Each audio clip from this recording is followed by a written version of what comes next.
लोकसभा चुनाव के लिए 7वें चरण के मतदान के समाप्त होते ही तमाम समाचार चैनलों एजेंसियों ने मतगणना पूर्व सर्वे जारी कर दिया है। अधिकांश सर्वे में न सिर्फ तीसरी बार भाजपा गठबंधन की सरकार बनने जा रही है, बल्कि सीटों का आंकड़ा भी 350 के पार दिखाई दे रहा है। इससे भाजपा में फेल गुट की स्थिति है, तो वहीं कांग्रेस में सन्नाटा पसर गया है। एजेंसियों की माने तो तीसरी बार प्रधानमंत्री नरेंद्र मोदी की सरकार बनने जा रही है, लेकिन एनडीए का 400 सीट और भाजपा का 370 सीटों का लक्ष्य पूरा होता नहीं दिख रहा है।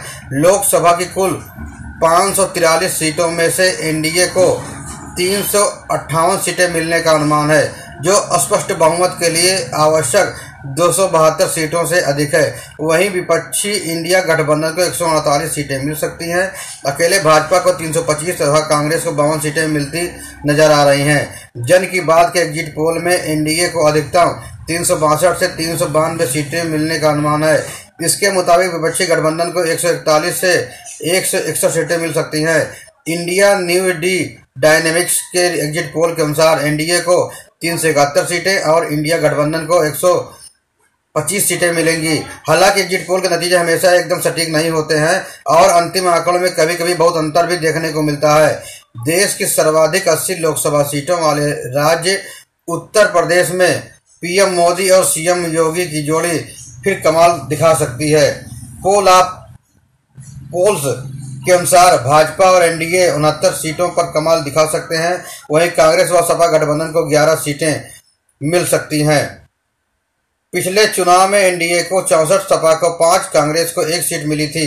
10 सीटें वाली बहुजन समाज पार्टी खाता खोलती भी नजर नहीं आ रही है। सभी एग्जिट पोल दक्षिण भारत के राज्यों में एनडीए के प्रदर्शन को बेहतर बता रहे हैं। आंध्र प्रदेश में तेलुगु देशम पार्टी प्रमुख चंद्रबाबू नायडू के साथ भाजपा का गठबंधन बहुत प्रभावी रहा।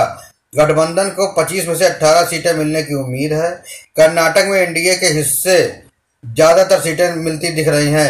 तमिलनाडु में 5 सीटों पर फायदा होता दिख रहा है। हालांकि केरल में कांग्रेस के नेतृत्व वाली यूडीएफ क्लीन स्वीप करता नजर आ रहा है। एनडीए को मात्र यहां पर 1 सीटें ही केरल में मिल रही हैं। पश्चिमी बंगाल में भी भाजपा को लाभ मिलता दिख रहा है।